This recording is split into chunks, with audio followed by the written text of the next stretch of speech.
Hello and welcome. My name is Carly Jones, and I am the Senior Program Director for the Artists and Organizations team here at the North Carolina Arts Council. And thank you for joining us for today's webinar about our Arts Equity Project grants. So if you are joining us, we have arts organizations and community leaders from all over the state joining us via Zoom, but we are also going to be live streaming this on Facebook Live. So please share that link with all of your networks as you are tuning in with us today. As a note, today's session will be recorded. So if you know someone who is unable to join us, that is completely fine. This information will be recorded, and so you can share this information with them at a later date so that they can also know everything about the Arts Equity Grant like you will at the end of this session. We also have an ASL interpreter with us today, and you should see them pinned to your screen. For accessibility, we are also running a live transcript of the meeting through Otter AI, which will pop up in a browser window if you click the link that is shared in the chat. So a quick introduction of the team that's here today. We have myself, Carly Jones, I'm Program Director. We have Deputy Director, Dr. Tamara Holmes Brothers, Director of Operations, Vicki Vitiello, Folk Life Director, Zoe Van Buren, Visual Arts Director and Accessibility Coordinator, Kathleen Collier, Theater and Literature Director, Jeff Aguiar, and on the back end, helping us run today to make sure everything goes smoothly, we have our Grant Systems and Website Coordinator, Eileen Chang, and our Program Administrator, Karen Tarkulich. So thank you to the team, and you'll be able to hear from all of us today as we move through the presentation and get to our discussion. So just for a few logistics, we hope that you come ready with all of your different questions, and we will have a part of the presentation. After the presentation, you'll be able to ask as many questions as you'd like. So if you have some questions as we go through the information today, feel free to write your name or I have a question in the chat, and we'll add you to the question queue. And we'll of course have that discussion as a part of today's roundtable at the end of the presentations. So let's get into it.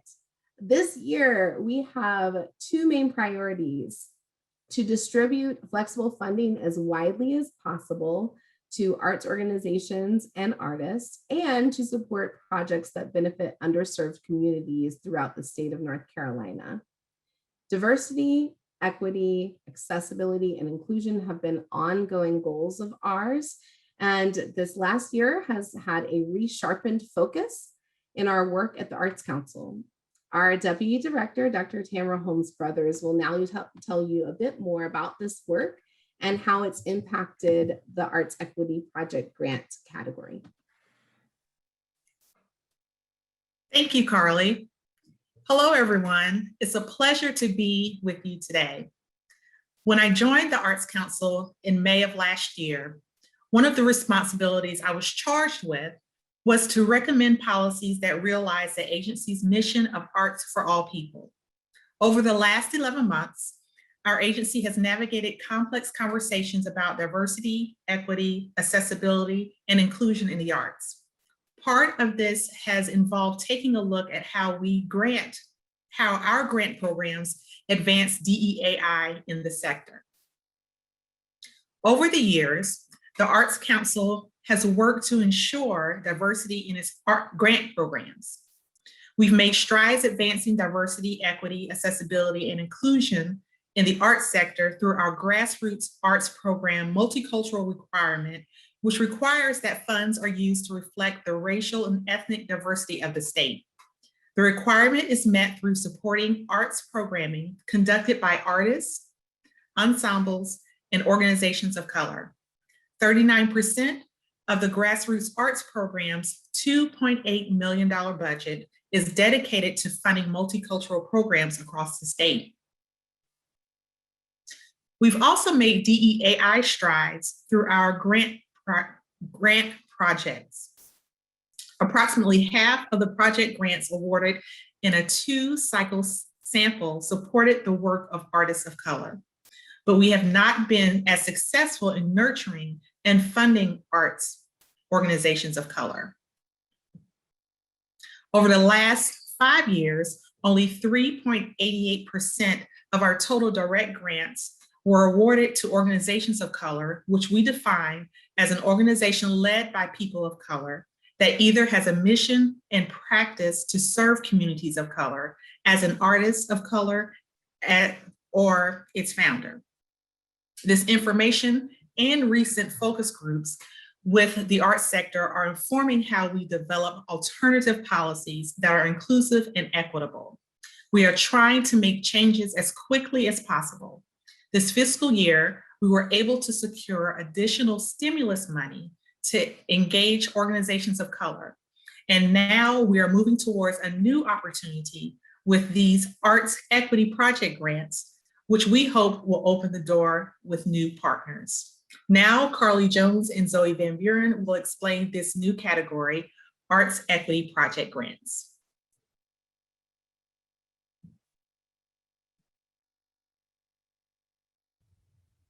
As part of our efforts to advance diversity, equity, accessibility, and inclusion in grant funding, the North Carolina Arts Council will award grants to organizations doing important work in communities of color, disability communities, and rural areas.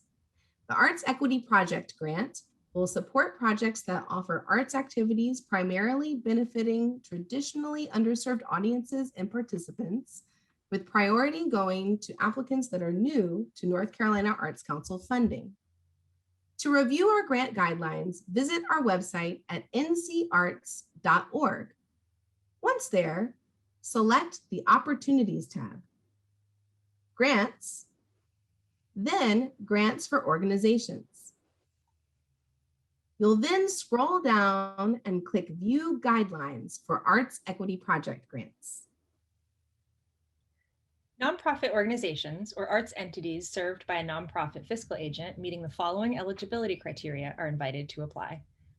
Must have a history of working in communities of color, disability communities, rural communities, or other traditionally underserved populations. Organizations that already receive funding through the following North Carolina Arts Council direct grant categories are not eligible to apply for an Arts Equity Project Grant. This includes organizations support, state arts resources, statewide service organizations, designated or provisional county partners in our grassroots program, and TAPs. Organizations that receive direct grants in these categories are, however, allowed to serve as a fiscal agent for applicants who require that service. Evaluation criteria. Arts Council staff will review applications for eligibility and completeness. Eligible applications will be reviewed by a panel of community leaders and arts professionals. Applicants will be informed of funding decisions after grant recommendations are approved by the North Carolina Arts Council Board and the Secretary of the Department of Natural and Cultural Resources later in August. The following evaluation criteria will be considered in making funding decisions. Proposed project demonstrates artistic, cultural, and/or educational value to the community being served. Applicant understands and is responsive to the diverse interests and needs of the community it serves. Proposed project supports the work of artists through payment of fees, services, or appropriate benefits. And application is well-planned, addresses all questions, and is correct and complete in all information provided. These grant amounts will range from $3,000 to $15,000. Applicants from Tier 2 and Tier 3 counties may apply for up to 2/3 of the overall project expenses, and then must provide a cash match for the remaining third. However, applicants from economically distressed Tier 1 counties are eligible to waive the entire matching requirement. Grant funds may be used for things like artist fees, marketing, interpretive materials, contractual fees, including personnel and other related costs. Applicants may use up to but not exceeding 25% of the grant amount for administrative expenses, including any salaries related to the project. The project period for this funding is from July 1st, 2021 through June 30th, 2022. Please note that projects that involve school-age children outside of the classroom can apply for the Arts Equity Project Grant. However, projects that take place as part of the school day experience should refer to the Arts and Education Grant guidelines instead. How to apply. There are 2 rounds of funding that you may choose between for the Arts Equity Project Grant. You may either submit an application by Monday, May 3rd, 2021, or Monday, October 4th, 2021. Please note, however, all projects must be completed by June 30th, 2022. The strongest applications in this category will be well-planned, provide payment to artists, and demonstrate responsiveness to the artistic, educational, or cultural needs and interests of the community it serves. Applicants will be asked to demonstrate community involvement and interest in the project through their application narrative, as well as by providing letters of support from key partners representing the community or audience being served. This year, the North Carolina Arts Council is making an exception to our fiscal agency policies for the fiscal year 21-22 Arts Equity Project Grant category. Applicants based in North Carolina who do not meet all 3 of the eligibility criteria listed here may apply for grant support in this category with a fiscal agent. Please review this section for more information about fiscal agencies. We'll now review getting started in the GoSmart portal. If you have any questions about navigating GoSmart or the content of your proposal, please view the application assistance page here to find the appropriate staff contact. For accessibility questions and accommodations, please contact our accessibility coordinator, Kathleen Collier, at kathleen.collier@ncdcr.gov or 919-814-6515. So to begin in GoSmart, you'll follow this link here to the GoSmart portal. This will open the page where you create your new profile. You'll agree to the terms and conditions, enter your primary contact information and the organization information. And once you have your account all set up, you'll find a list of active programs. Head to the Current Programs and Applications tab at the top of the page. Scroll down until you see the Arts Equity Project Grant 21-22 and click Start to begin your application. If you have any questions about operating the GoSmart portal, our program administrator, Karen Tarkulich, is here to help.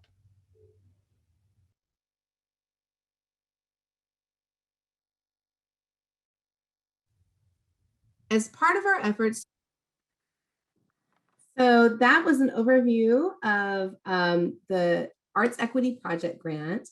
Some of us have noticed that the screen was a bit blurry on that section. So if it was for you, feel free to review all of that. It's all on our website.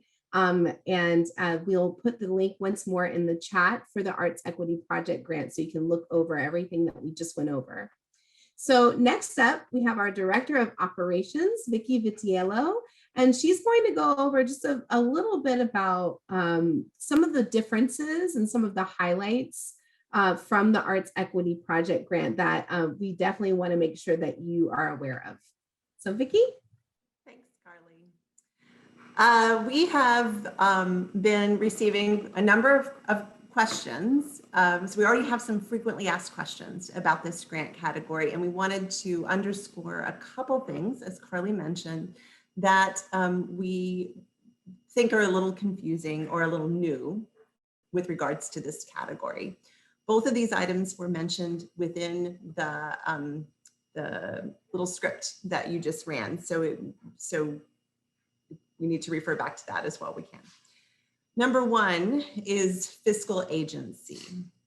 So as a state agency, the North Carolina Arts Council is limited in the types of organizations we can give funding to. We have rules that we have to follow. And in our normal course of work, in our normal policies, we have been very restrictive about the use of allowing an applicant to use a fiscal agent to step in and fulfill that set of funding requirement rules for them. But for this grant category, we are experimenting with broadening the availability of fiscal agency.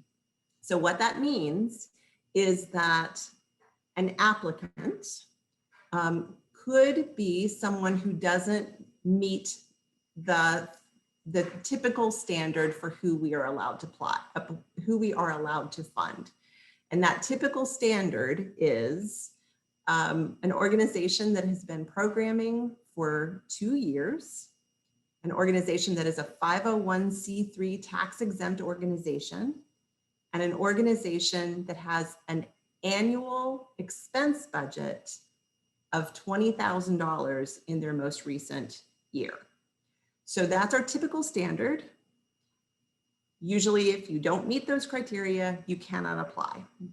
What we're saying for this grant category is if you do not meet those criteria and you find someone who is willing to be your fiscal agent who does meet those criteria, you can be an applicant. So in essence, it's a collaborative effort between you and your fiscal agent. The fiscal agent assumes legal and financial responsibility, but does not manage the project. The applicant is the owner of the project. You're responsible for doing all of the amazing programming, making all of the plans. The fiscal agent simply is part of the application with you. The fiscal agent receives the check if you are successful. The fiscal agent writes you a check to pass those dollars through. And then at the very end of the project, the fiscal agent will have to sign off on a final report with you. So I wanted to make sure that we've kind of spelled that out for you. We can give you a lot more details about that if you need. The second thing I will highlight is that what that means is almost anybody can be an applicant. Like if you do not meet that threshold, you could be an LLC, you could be simply an unincorporated organization, you could be a small organization with a budget of $5,000 a year, you could be an individual artist doing really great community work. So the possibilities are quite expansive when we allow for a fiscal agent to serve this role. Secondly, I want to highlight the cash match requirement. Normally, the North Carolina Arts Council requires a 1-to-1 cash match for all projects conducted in Tier 2 and Tier 3 counties. Now, some people don't know what the tiers are. The tier system is a way that the Department of Commerce ranks our counties based on economic distress. So Tier 1 counties are the low wealth rural counties that have economic distress. Those counties do not have to have a match typically with our grants at the North Carolina Arts Council. Tier 2 and Tier 3 counties usually have to have a 1-to-1 match. This time around for this particular category, we're making it a 2-to-1 match. So it means that the Arts Council will allow you to apply for 2/3 of the project costs. You will still have to provide 1/3 of the cash required for your project. So if your overall project is $12,000, you can apply to us for $8,000. You'll have to have $4,000 in cash from another source. So those are the highlights that I'm going to hit. I see questions coming in. I think we're going to save the questions for the end when we throw open the doors and have a more robust conversation about this. But I'm happy to answer them when we get there. And now, Kathleen, I think you're up next. I will toss it over to Kathleen. Thanks, Vicki. Ooh, a little bit of echo, sorry about that. Thank you all for joining us this afternoon. As Vicki mentioned, we'll be answering questions at the end. So I'm going to keep my section pretty short, but I want to emphasize, definitely feel free to reach out to us after this webinar. We're here to assist throughout the grant process, and we're happy to go into more detail about any of this information covered. But I'm just going to provide a little bit of, I think I'm application process 101 and kind of breaking down the application for the Arts Equity Project Grant. My best advice, and I tell this to both new applicants and returning applicants, is to print out those arts equity guideline, project grant guidelines, or save them on your computer. I'm pretty old school. I like to print them out, highlight, star, but spend at least 20 minutes or so to just really go through all the materials. And I mention that because the guidelines serve as a great map and provide directions and assistance with making sure you submit a really strong application. So on that note, the guidelines do a really great job of helping you understand what the goal is of our Arts Equity Project Grant. And to kind of summarize it, we're wanting to make sure that we give out grant awards to organizations across the state that are already doing or have a really genuine interest and show a commitment to doing exciting arts programming for rural communities, communities of color, and the disability community. So that community engagement piece is really huge in this grant application. It shows up again in the guidelines a lot. So you'll see it in the panelist review criteria. In fact, 2 out of the 4 has that community engagement piece. So we really are wanting to make sure that there's established relationships and partnerships for meaningful programming.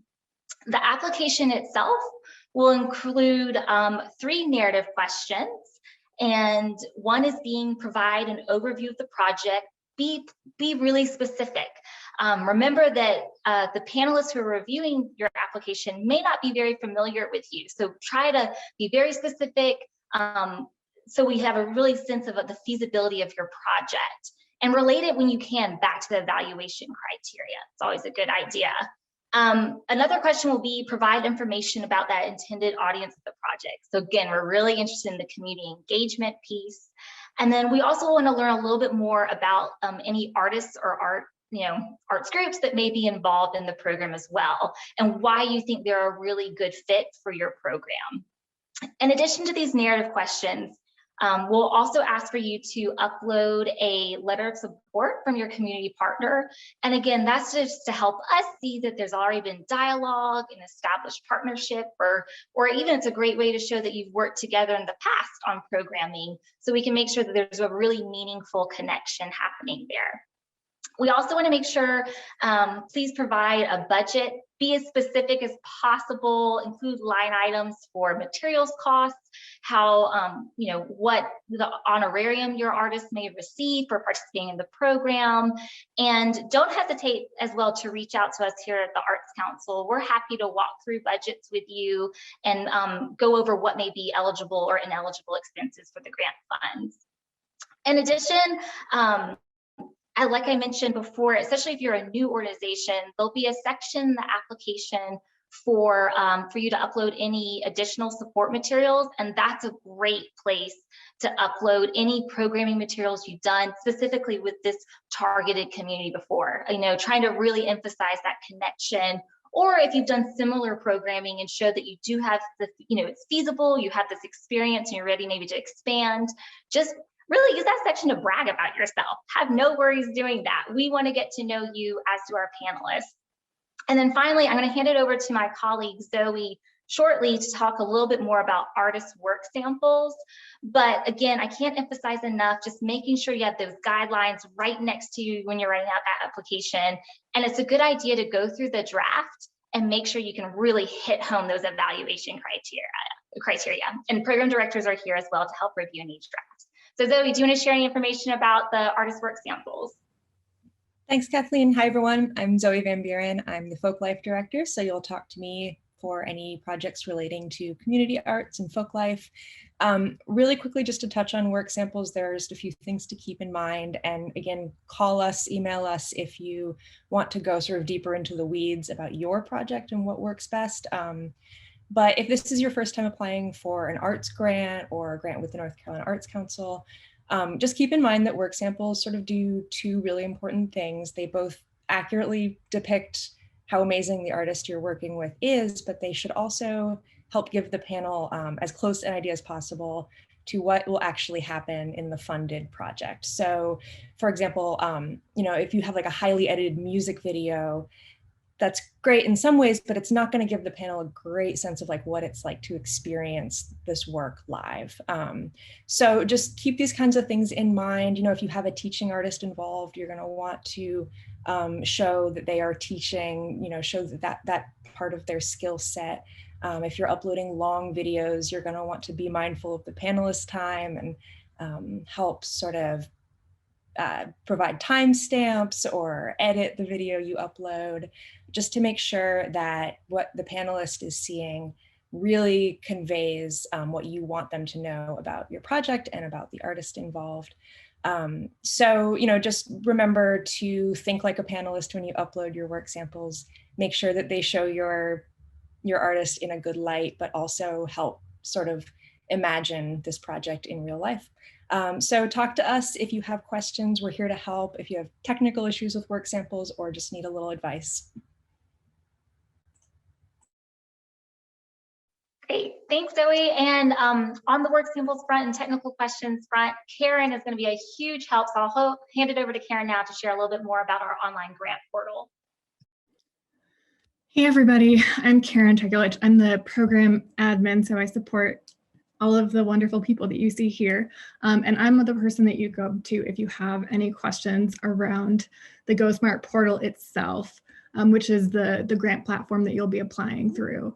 We'll drop the link for that into the chat as well. But if you're having issues logging in, don't remember your passport or password, if you are having questions or issues around uploads, contact me. Don't remember what your login is, contact me. I'm the person to help with that because I know the ins and outs of it. So if you have any technical questions, I'm your person. If you have any content questions, everybody else can field those. And I will pass it over to my colleague, Jeff, to talk a little bit more about timeline and some other things that you need to know. Good afternoon, everyone. My name is Jeff Aguiar, and I'm the Theater and Literature Director with the North Carolina Arts Council. I'm probably the newest kid on the block across the entire agency. But in our efforts to be more inclusive and also to increase equity, we wanted to share with you an outline of the timeline so everybody kind of has an idea of how things are going, and then also share just a little bit of insight into certain steps, because sometimes things might be surprising because of how things go in terms of state budgeting and working with that kind of money. So you'll see on this timeline that our grant applications are open here in March throughout April, and I'll talk a little bit more about some of the specific opportunities we've coordinated. But throughout April, all of your program directors are available to communicate with, to meet with you, to answer questions that have to do with your programming, the content that you're trying to assemble together in terms of this project. And our first application deadline is May 3rd. After that particular deadline, we'll move into a period of finishing up our work with assembling our panel, which will be comprised of arts leaders and North Carolina Arts Council board members who will adjudicate each project request for funding and basically make recommendations to which projects should be funded. And we anticipate that we'll be able to announce the first set of awards out of this application round in August, and we'll move into the first contracting phase in September, which means that you will begin to work with a person that I'll introduce in the next slide. And then our second round of applications will open up in that September timeline and close in October, with the second awards announced in January and contracting happening in February, with the anticipation that whichever round you apply for and are funded for, that you will complete your program and spend your funds by June 30th of 2022. So we do anticipate that you will stay within the fiscal year cycle, the 2021 to 2022 fiscal year cycle. Now, I want to loop back and share a little bit about the contracting phase. As a result of some of the feedback we've gotten from the community, there sometimes can be a little confusion because there's a new person that gets introduced into the process. And so that new person is Tanya McGuire, our grants manager. You see her picture on the screen. And one thing she really stressed to me, I'm not going to go through this grantee checklist, but essentially basically, when your project is funded, in terms of the contracting phase, you receive an email with attachments that includes a checklist. And Tanya cannot stress this enough. Please read that action checklist. 9 times out of 10, what she's found is that when people get confused or lost in the process, it's because they haven't really spent time with that particular checklist to ensure that they have been working to meet each of those obligations. So please make sure that if you do get funded, you are paying attention to that and recognize that Tanya works to ensure that you can get your funds in a timely fashion.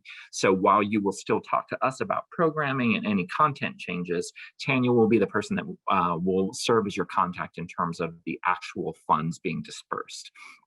So in addition to all of those resources, I would love to remind you that we are available. In terms of communications, you can reach out to us individually via email or telephone. And there's all of our lovely faces there. If you have projects that deal with music, dance, and multidisciplinary areas, you'll want to reach out to Carly Jones. For those focused on visual arts, craft, and film, you will want to reach out to Kathleen Collier. For theater and literature, that is me. And then for folk life, traditional arts, community arts, you please reach out to Zoe. If you are not sure where it falls, because that can happen, and I love that idea actually, but that can really happen, please feel free to reach out to Karen, who can connect you with the appropriate resources. And in some cases, it might be more than one program director. So please be aware that we are here and available to support you in this process. In addition to that direct contact, we're also offering webinar recordings, which are available on our website. They're available on Facebook as well as our YouTube pages. The links have been shared throughout the time in the chat, and you'll also receive a follow-up email with those links so that you can review those resources as necessary. And the last opportunity, not last opportunity, but another opportunity that you have to engage with us is that we are hosting virtual office hours in an informal drop-in style every Wednesday in the month of April. So you can register for those office hours and feel free to pop by. We've hope that it'll be a great opportunity to share space with us as program directors to talk about the ideas that you have, and also perhaps increase the potential of peer learning and maybe even the development of strategic partnerships. And it will also give us an opportunity to meet you, engage with you, and perhaps identify further needs. So it might be that we lead into breakout rooms for one-on-one sessions or plan to establish contact following the office hours. So we are hopeful that all of these opportunities will provide more access to your Arts Council in support of successfully funded projects. And at this time, I'm going to toss it over to Carly. So that was a lot of information. And we are just so excited to share this new opportunity with each and every one of you on the Arts Equity Project Grant. I want to thank every single one of my team members for participating in giving out all of this information today. And now we are here for our discussion portion for the roundtable. We have seen a few questions in the chat, so we'll get to those first. I believe Tamara has helped us to track those. And then we'll also, if there were any questions from the Facebook Live, we'll be answering those as well. So we'll hop right into our questions and go from there. Looks like the first two have been answered already in the chat. Melanie has the next question. So if you'd like to unmute yourself and go ahead and ask your question.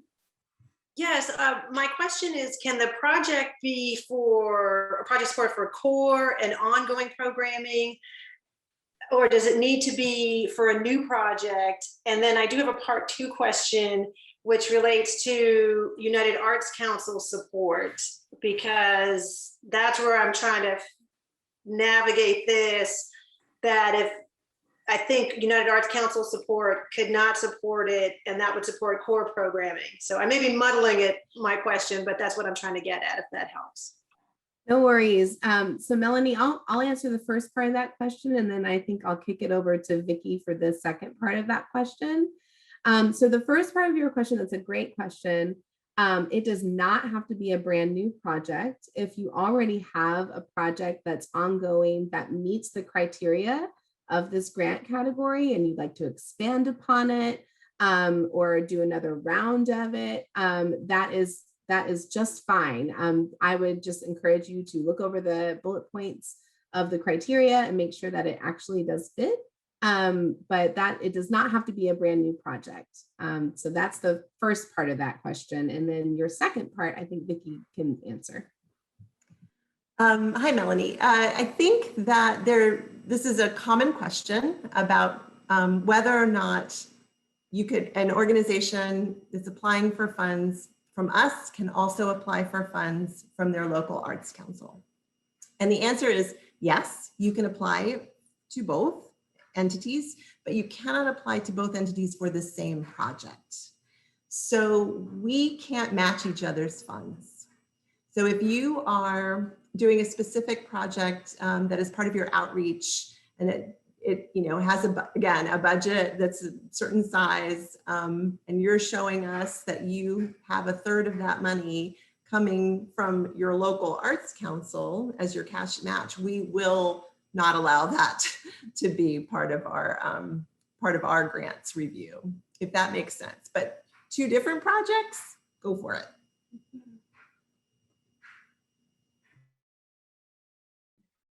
Okay, it looks like Phyllis has the next question.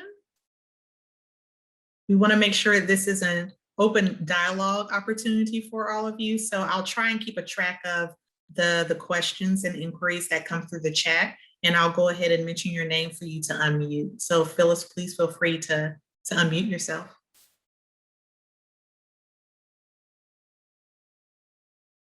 Good afternoon. How are you? Can you hear me?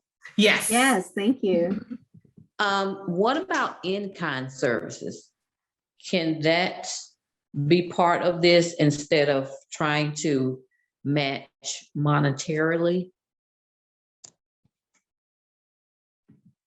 I'll kick that over to Vicki. I believe the answer is no.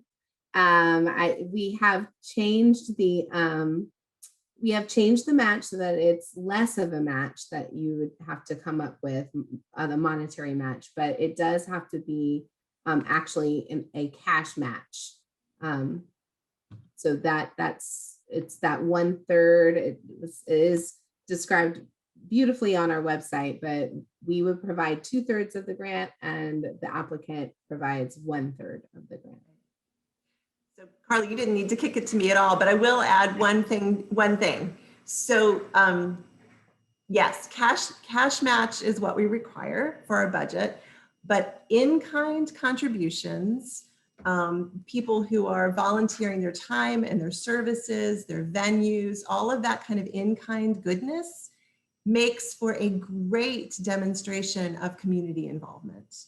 And so that will not go unnoticed in your application if you have those types of things as well. It will become a highlight of the evidence of the partnerships that you have in your community and the value that your community places on your project. Okay, thank you.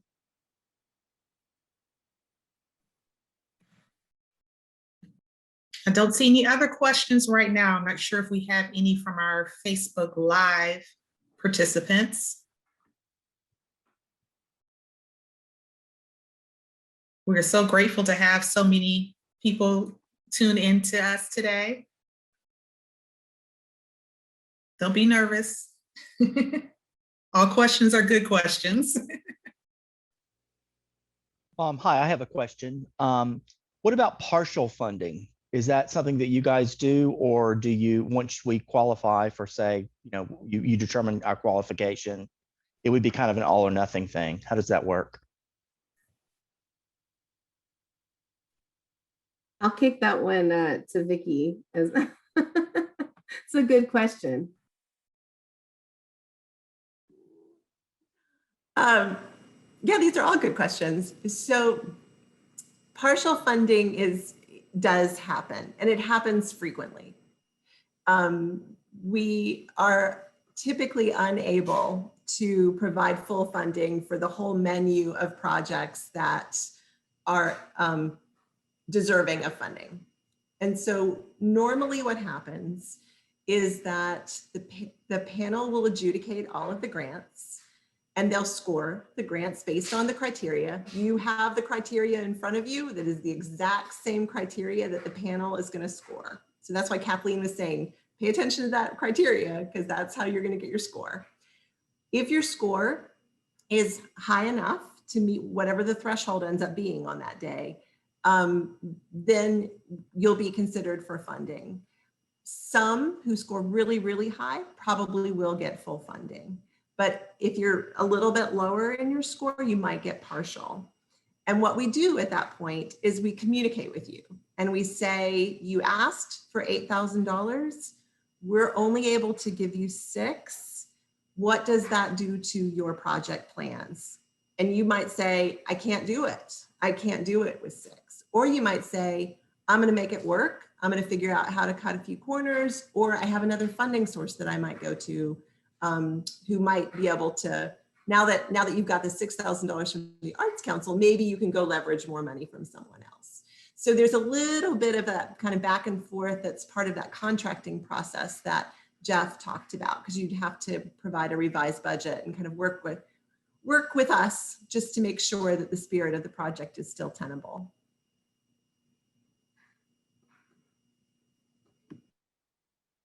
I may ask one more question.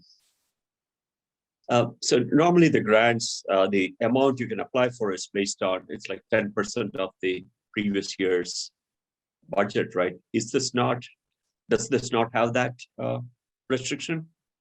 We're experimenting this year. And so this particular project grant does not have that restriction on it. Which is great, because, really, the other one really favors bigger organizations. It's great. We've been listening. There's a reason why we have done it that way, because it is important to us that we never want to be such a huge part of some organization's budget that we make that organization weaker by having just one funder. We're not that reliable. So we worry if we're too much of someone's budget. But for this particular year, for this particular project, we're gonna stretch a little and see what we think about being more of someone's budget. Quick question. If you apply for the Art Equity Grant, does that disqualify you from applying for other grants that might pop up during the grant period? We are operating off of a one grant for each organization policy this year. Due to the pandemic, we're really trying to stretch our funds as far as we can and help as many folks as we can at this time. Now, a grant from another organization, totally, but well, as far as, oh, I'm sorry, go ahead, Vicki. No, you're saying all the right things. With the plan that we have right now, with the guidelines that we've put forward right now, it's kind of a one per organization, right? But I think what your question was, if something crops up during the year, let's say, for example, the General Assembly gets super generous and they say, lots of money to the Arts Council for next year to reopen the arts. We probably will allow, I know everybody, please, say a little whatever prayer, but we probably would then have other opportunities, and we would not want to prohibit organizations for coming in. Now, what I cannot promise that these experiments that we are doing around fiscal agency and around reducing the match and that kind of stuff, those exceptions may not apply potentially, who knows, to this hypothetical other money that might come. So we're in a really weird world where stuff is happening and we can't completely plan it all out, but but bear with us and stay in touch with us and call your legislators. Good. And part two of that is, since the equity gap has been for so long and is so wide, is there a phase 2, 3, 4, 5, 6, 7, 8, 9? I mean, it's going to take some effort and to even begin to balance the scale. What is your vision to make that happen? I might ask Tamara to weigh in. We are completely aware that this is a very small baby step moment for us with the Arts Equity Project grants. During our pandemic response, we knew that we needed to have just a door that was open for new partnerships, even during this time when none of our grants are normal. But I'll let Tamara speak to our strategic planning process and the work that we're doing there. I think I'll add too, because of the pandemic with the physical isolation, I mentioned this in the webinar last week, looking at the emotional isolation of the social injustice that has been blatant apparent visually on the TV because we've been sheltering in place. I'm having a lot of internal conversations about our historical practices internally, about the Arts Council's grant making practices, and then having our external conversations. It really started when we got funding support from the South Arts, and those funds were part of their CARES funding support. So they wanted to help us support those organizations that were underserved within North Carolina. But we wanted to take that a step further, not just looking at just general underserved organizations, but organizations of color that were specifically led by people of color. So we started having conversations with our constituents across the state, and some of them are on the call now, and gave us advice and guidance on some of those organizations that we didn't currently have relationships with. So we had conversations with them and sent out the information for them to submit a grant application for that funding support. And we had quite a few new applications to be submitted to the Arts Council. So that started the role in this. And then continuing with those conversations, I'm not sure if you had heard about our Arts Equity, our BIPOC Arts Equity Forum. We had two, one in November right before the holiday, and our second was in January. And that was specifically for our BIPOC community, BIPOC organizations, as well as individual artists. And we had our BIPOC staff members, BIPOC board members, and as well as members from our department to participate in that. And this was an opportunity for participants to simply voice their concerns, their frustrations, and their hopes with the Arts Council. And we as staff and board members sat back and listened. We didn't want there to be a gaze, if you will, or fear of retaliation. So anything that we commented upon took place at the very end. So we wanted all of those participants to simply be heard in that moment in real time. And we took that information, provided a feedback to the rest of our staff, because we didn't want anyone to feel excluded at all. But we looked at that feedback and looked at what we wanted to change and modify within our own agency, and what we could modify, given that we're a state agency as well, and seeing how we could find that middle ground. So this is really how this overall project came about. So we're acknowledging our missteps, and we don't want to be reactive, we want to be responsive. So this is a part of our response to what we are hearing from the field. I hope that helps. And it looks like we have quite a few questions from the chat room, so I want to make sure that we get to those.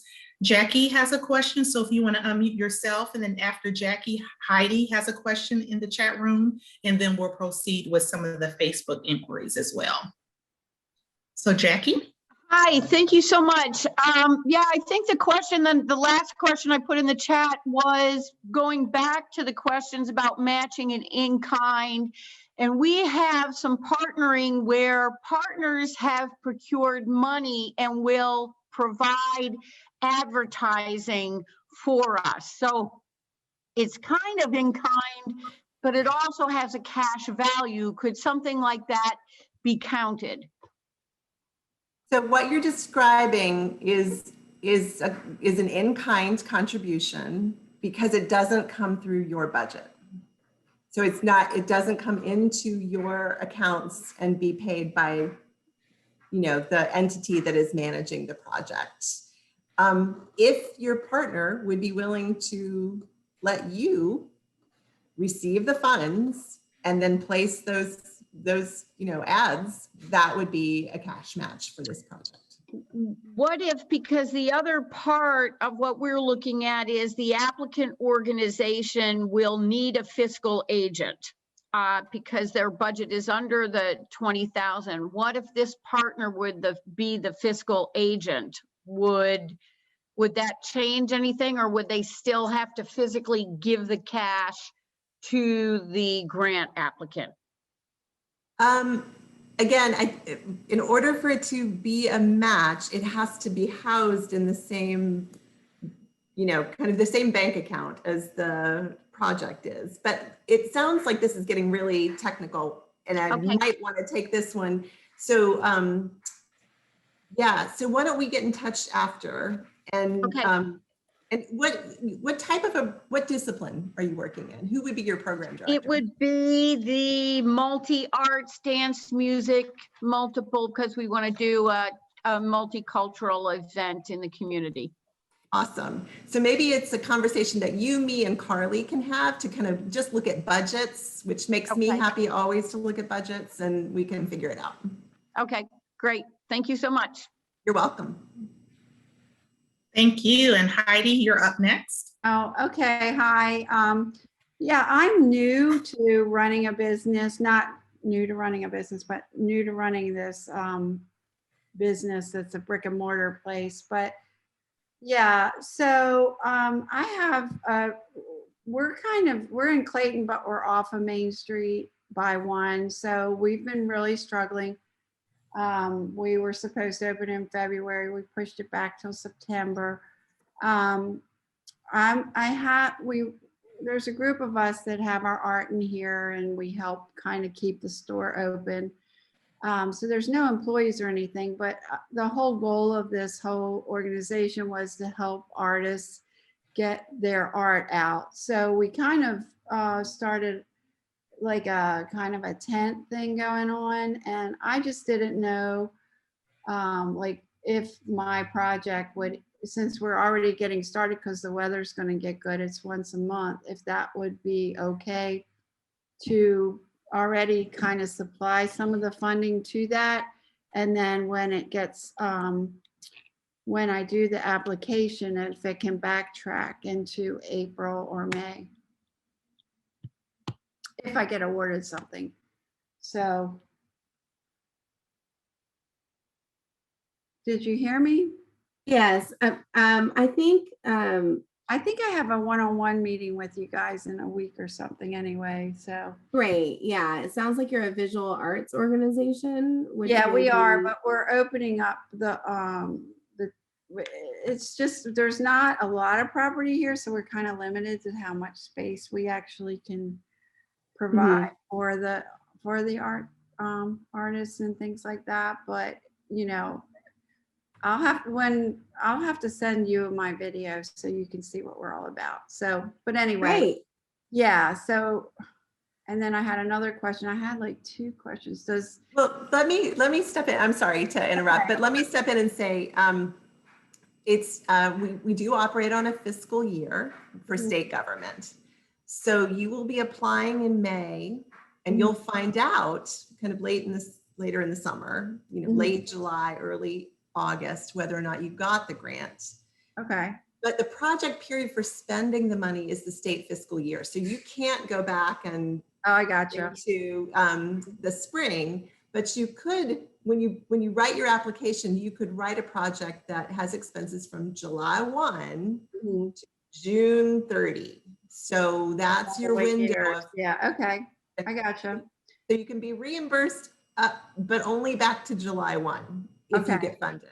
Does that make sense? Yes, it does. Thank you. And I had another question for the disabilities, like what does that include? Like, does it include the elderly and projects for the elderly too? I'll kick that to our accessibility coordinator, Kathleen. Yeah, I would love to, exactly. So part of my role in addition to visual arts is to help with our arts accessibility programs.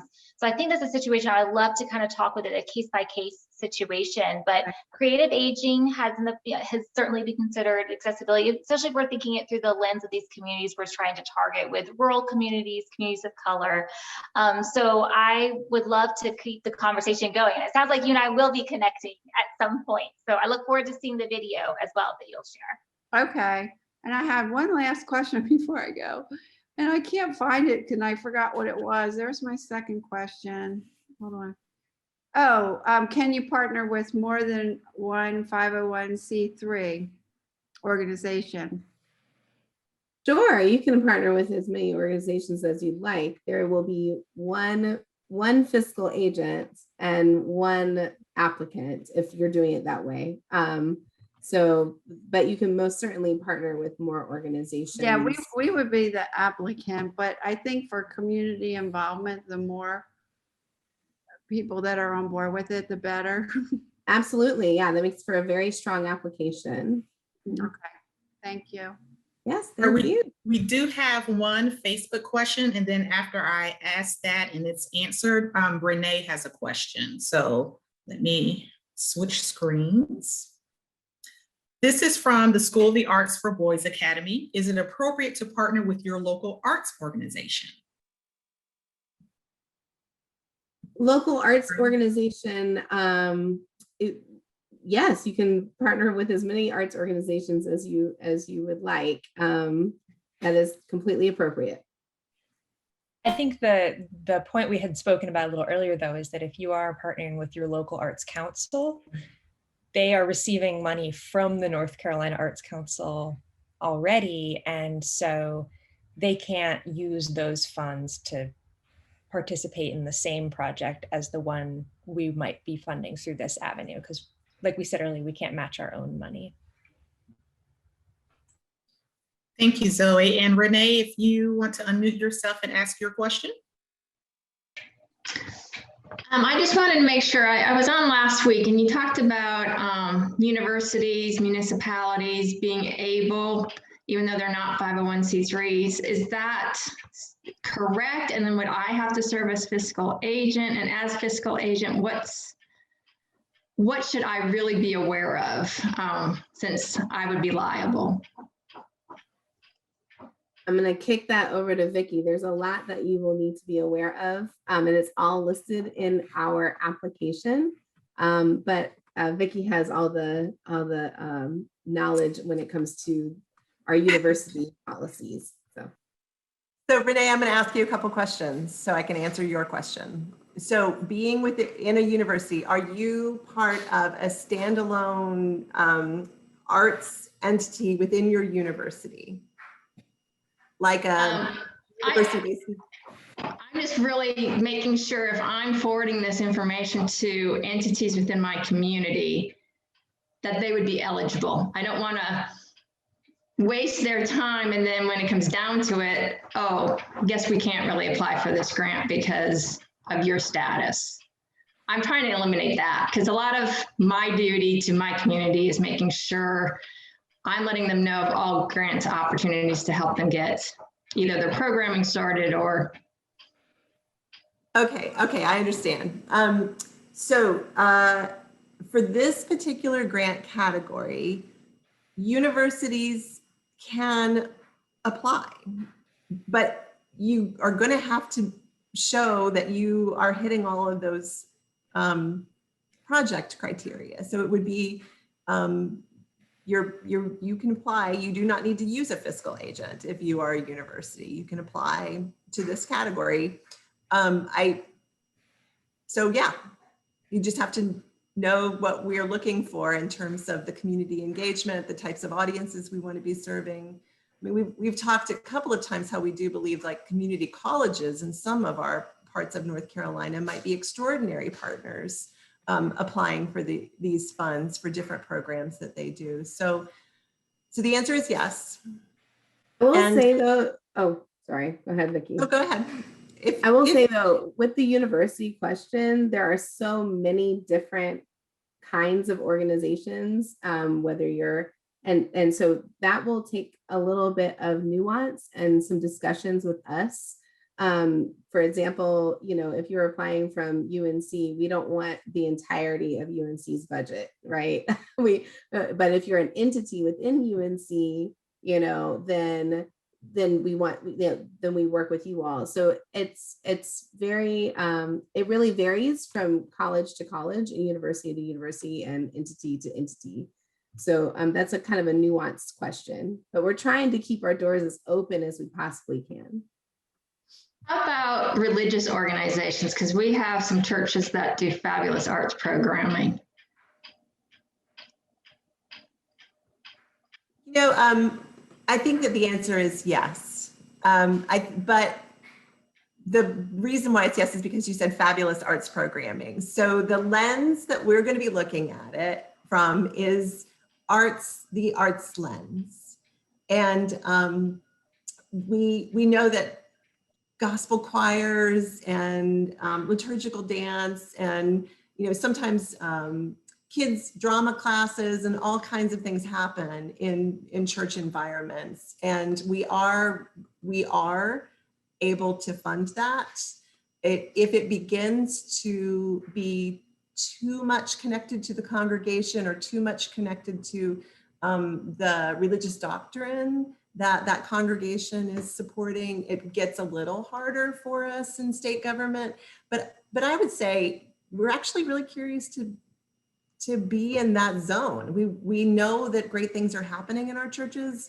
We want to explore and experiment a little to see what partnerships might be there. So I think we could try it. Okay. Tommy has the next question in the chat, and then Edith. Did you have another question, Tommy? No, I already asked the question. Okay, all right. All right, Edith, thanks, Tommy. Okay, yes. Wanted to ask, just for clarification, that you have to have at least 2 years in whatever project that you're working on to be a potential applicant? So a little bit of clarification there. You don't have to have 2 years with that same project that you're applying for. You just need to demonstrate that you've been doing arts programming for at least 2 years.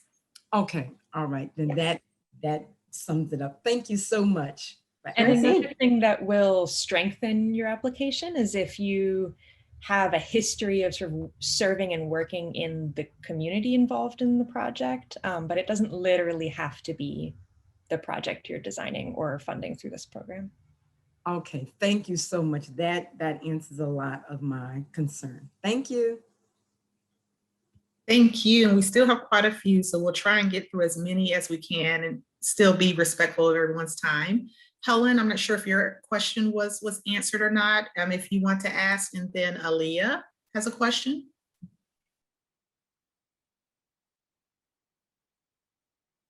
We can't hear you, Miss Helen.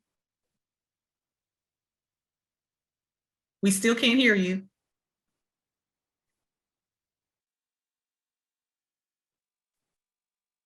Nope, not yet.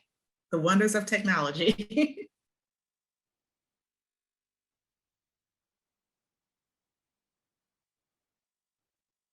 We still can't hear you. If it's okay, while you're getting your sound up, we're going to go ahead and go to Miss Aaliyah, and then we'll come back to you, Miss Helen. Hi, everyone. Hopefully you can hear me. It's pouring. Yes. Okay. Thank you all for putting this together. I have a question because I have a sole proprietorship under my own social security number, but I'm also an artist, and I don't want to limit any artist grant I may get by getting funding for a project through my teaching studio. Would that happen in this case? That's a very good question, because once again, we're experimenting here.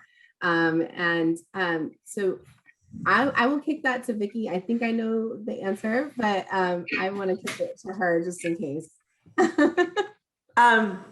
Thank you, Aaliyah, for asking the question. So here's what I believe is the answer to that question. I think that as long as you have two kind of separate projects and separate intentions, then you are fine. You can go to your local, the regional artist support grants and apply for something there. And then you could also imagine a bigger community engagement project that might be eligible through a fiscal agent at the North Carolina Arts Council. Okay, that's very helpful. Thank you. Let's see if Miss Helen got her mic up. I don't see her. There you are. I see you, but I can't hear you yet.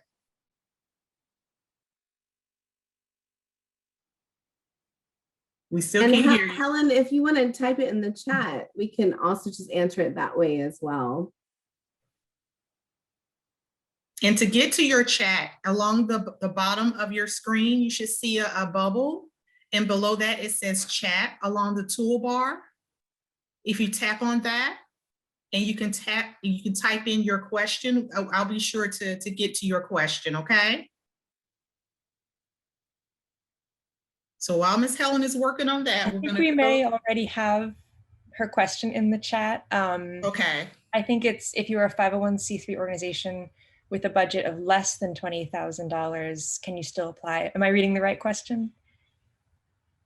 So the answer would be that if you have a budget of under $20,000, you would need to partner with a fiscal agent in order to receive funds. Okay, thank you, Zoe. Richard, you have a question, and then Julia.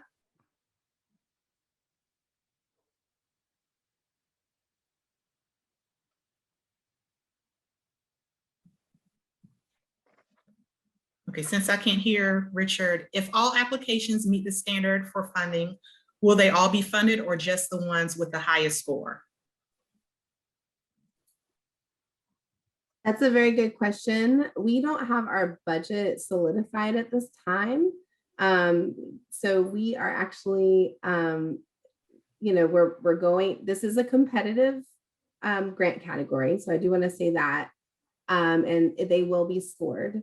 And so you are not guaranteed by applying that it will be funded. The really good thing about it, though, is that there are 2 different cycles. So if for some reason you don't get funded this time, you could try applying next time, which is in October. And you might even have your application more fleshed out, or another part of it is added that makes it a stronger application. So, so definitely encourage you to do that if for some reason it's not funded in this category for this cycle. And Vicki, did you have something to add? I would just like to add to what Carly said, that it is our intention to fund as many of the good projects as we possibly can. So one of the good news pieces about not having our budget finalized is that we might be able to steal money from other buckets to fund more of these projects if we are bedazzled by the amount of creativity that's coming in through this category. So so it's a little bit of we'll wait and see who's coming in the door. We'll wait and see what the General Assembly does for our budget. And we will do our very, very best to fund as many of these strong projects as we can. Thank you. I think we had 2. I'm sorry, go ahead. I didn't realize you were answering my question, but thank you. We're trying to get to everyone. And it looks like we have just maybe 2 more questions, Julia, if it wasn't answered already, and then Heather. Yeah, this is Julia. I was wondering if you all had thought of having any kind of matching program for those organizations that might be searching for a fiscal agent, especially if they're new to grant writing? And I know someone in the community would be best to match up, but just your thoughts on that. That's a wonderful idea. We don't have that right now, but if you know of someone, feel free to contact us, and we can talk about that on what might be a good match. But that's an excellent idea. Might be able to even suggest folks. So when you reach out to your program director, whatever discipline you are, whoever you think that fits you best, we know a lot of people. We know a lot of arts organizations who might be willing to do this kind of collaborative service for someone else. So I think we could play the role of matchmaker for you. I'm just curious about the potential of crossover with South Arts funding. Is that allowed if it's for different parts of the same project? I think we're good to go on that. Yeah, if it's South Arts funding, it's another organization. So you could totally do both. So be sure when you're writing your budget, if you know that you're applying for South Arts, or if you know you've received South Arts, be real specific about that. Because what does get tricky, and this is totally in the weeds, South Arts gets most of their money from the National Endowment for the Arts. We get some of our money from the National Endowment for the Arts. Those two things cannot match each other. So we would need to be strategic about that. But we've got wiggle room as long as we are informed about your intentions or your success with South Arts. It looks like Aaliyah had a question. Does the fiscal sponsor have to be North Carolina based? Yes, it does. Yes. Vicky's nodding her head. Yes, it does. I got one good question. Maybe one of my colleagues can help clarify. Your $20,000 annual expense budget, you do need that for the year you're applying in? Do you need to have had that? Your most recent, it's not even based on the year you're applying in, because the year you're applying in isn't over yet. So it's your most recent actual expense budget for your organization. So that's probably going to be fiscal year 1920 or calendar year 2020. Excellent. Well, we thank you all for all of your questions. As you can see, this, as Vicki said, is a giant experiment for us, but this is definitely steps in the right direction. As you can see, we are really attempting to knock down barriers. We listened, we heard, and we are putting what we heard into action with this grant category. So thank you to all of you for attending today. We've done our best to get to all the questions, but we will be sure to download the chat and reach out, and feel free to reach out to us. This conversation does not have to end here. We highly encourage each of you to reach out to one of us. We have our information in the chat. We also will be having our virtual office hours, as Jeff mentioned earlier. So that is a drop-in style, just a simple Zoom. We'll all be there. And if you want to go into a breakout room with one of us for a certain discipline, we can do it that way. You also are welcome to contact us individually outside of those office hours. This is grant season, so that is what we are doing 90% of the time, is helping folks through this process. So thank you so much for attending. Thank you to each of my colleagues for being here and answering all of these questions. Please help us spread the word. You all are in your communities. Every community is different, and traditionally, as you've seen, the doors have not been open to all of these organizations with us. So we need your help in getting the word out to everyone that this opportunity exists. So please share on Facebook, social media, email, and we can answer any questions that you might have moving forward.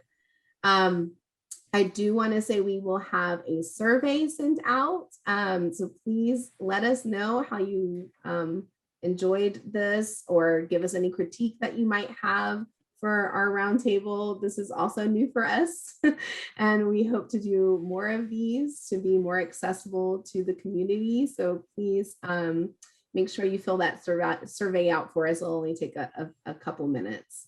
And I think that's all for today. Thank you so much for joining us, and we hope to hear from you soon. Take care.